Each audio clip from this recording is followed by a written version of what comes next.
We just celebrated Valentine's Day, and for some, that romance started in the office. Ooh, but is love in a workplace a fairy tale or an HR nightmare? Holly Wilbanks, the founder of Wilbanks Consulting Group, is here to help answer this question. All right, and Holly, we're actually going to play a little bit of a game before we get started and really dig into some of the true HR issues here.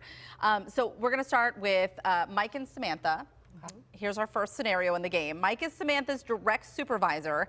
They recently started seeing each other, and the company has no stated policy about office romances. However, Mike and Samantha are hiding their relationship from others to avoid accusations of favoritism. So do you think that this is normal and appropriate, or do you think that maybe they should be disclosing their relationship? Oh. I would say disclose. That's just me, because I feel like All day. The guilt. You have to be honest. So in this scenario, we would recommend they disclose to HR first so that Yes. at least HR is aware, especially since there's no stated policy. And then HR may advise them, and quite frankly, I would advise them, they should disclose to their team, explain that they are in a relationship. It is not impacting sort of their productivity or their focus. They're keeping it professional. No PDA, okay? That makes people uncomfortable. We want to have a safe workplace. But ultimately, Samantha's going to need somebody to talk to other than Mike, her direct supervisor / boyfriend, whenever something comes up. So HR can be a great resource for pairing her up with somebody else who she or another team member who might find this uncomfortable is able to go to. I see. That's a really good, and talk with HR about that. Absolutely. I would have never thought to address it with the team. Next scenario. Dan and Sherry work in the same department and were dating for more than a year. They recently had a very contentious breakup.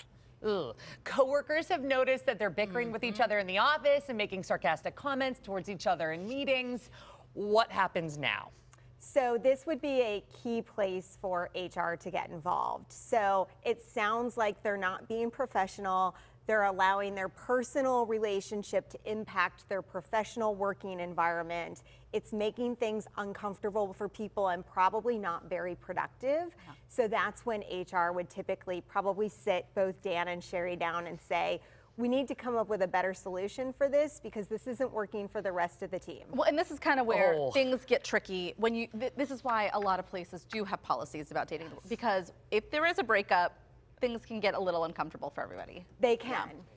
All right, Sarah and Kyle are married. Sarah is a manager at an IT company. She recently hired Kyle, who will be her subordinate in the same department. So I'm assuming that this company has no policy about this. Yeah, right off the bat, I'm like, this doesn't feel good. And again, it's Sarah's responsibility to disclose during the hiring process to the rest of the company that Kyle is her spouse. And as long as the company's okay with that hiring process, again, having somebody from HR designate either somebody within HR or another team to be able to support Kyle if something goes wrong, because you know that's challenging with his wife as his supervisor, but also for the rest of the team to be able to go to somebody else too, because here we have this married couple who supposedly now have this workplace relationship. Is there favoritism? Is there preferences being made? Who knows? So allowing another third party to be a sounding board. I just think of poor Kyle going in there and saying, you know, hey, we need to get some more ink for the printer. And she's like, well, you didn't do the dishes last night. So. Are you saying that because that is 100% how I would read? I just think there's so many problems. Like, oh, we all need something, do we? Well, look at that. Here's our last one. Frank and Carrie are married and work in different departments at the same company. However, they often stop by each other's offices to chat and tend to be very affectionate with each other, kissing, hugging, the whole deal. No one has complained, but it's usually the topic of office gossip, and some say it makes them uncomfortable.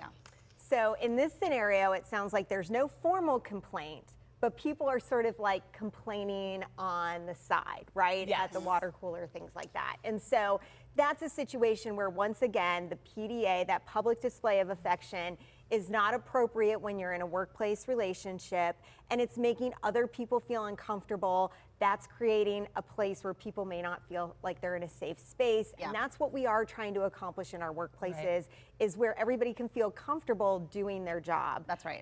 So again, that would probably be a place for HR to step in and say, nix the PDA, but everything else is cool. Stay, on track with the mission, but the PDA's got to go. Stop go. smooching at the water cooler. That's Leave that for home. uncomfortable. All right.